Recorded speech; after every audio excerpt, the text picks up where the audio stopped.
Hello viewers, রুপালি kitchen থেকে আমি সবাইকে স্বাগত জানাই। আর আজকে আমি আপনাদেরকে বানিয়ে দেখাবো বাঙালি স্টাইলে মালপোয়া রেসিপি। এটা খেতে অসাধারণ লাগে। চলুন তাহলে আজকের রেসিপিটি শুরু করা যাক। এটা বানাবার জন্য এখানে আমি 2 কাপ ময়দা নিয়ে নিয়েছি, আর একই কাপের 2 কাপ সুজি এখানে আমি নিয়ে নিয়েছি।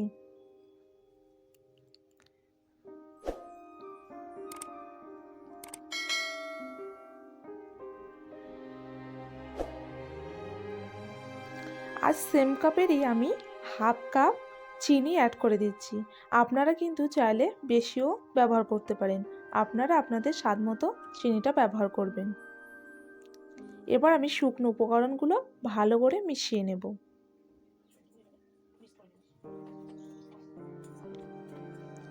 এইভাবে সুন্দর করে নাড়েচাড়েটা মিক্সড করে নিতে হবে। আর আমি ওই সেম কাপেরই 3 কাপ দুধ এখানে নিয়ে নিয়েছি। এটা আগের থেকে জ্বালিয়ে রেখে দিয়েছিলাম। নর্মাল দুধ এখানে আমি ব্যবহার করছি। এটা অল্প অল্প করে ঢালতে থাকবো আর এটা মিক্সড করতে থাকবো। এখানে আমি পরিমাণ মতো লবণ অ্যাড করে দিচ্ছি। এবার এটা ভালো করে মিক্সড করে নেব।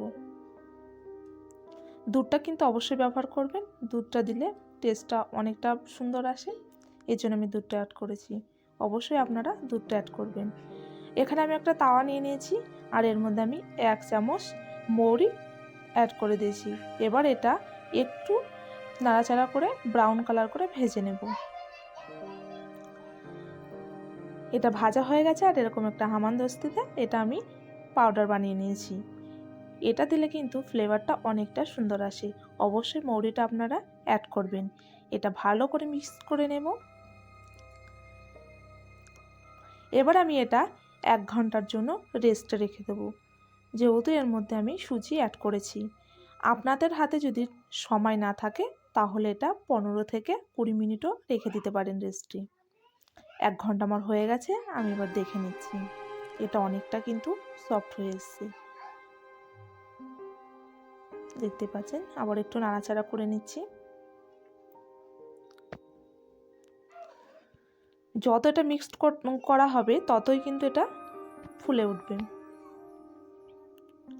এবার এখানে একটা কড়াই বসিয়ে দিয়েছি। কড়াইটা গরম হওয়ার পরে এখানে আমি রিফাইন তেল অ্যাড করে দিচ্ছি। তেলের পরিমাণটা একটু বেশি রাখতে হবে।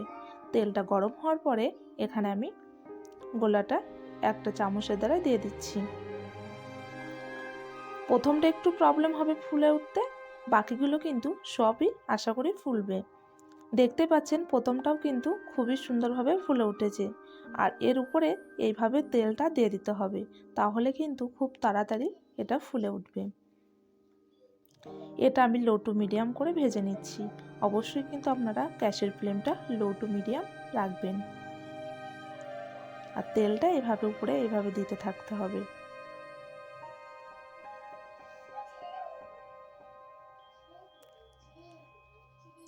এটা আমার ভাজা হয়ে গেছে।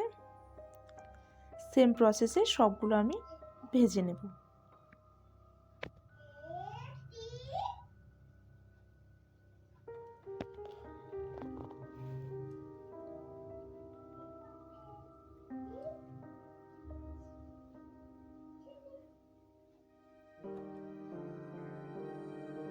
এটাও কিন্তু খুব সুন্দরভাবে ফুলে উঠেছে।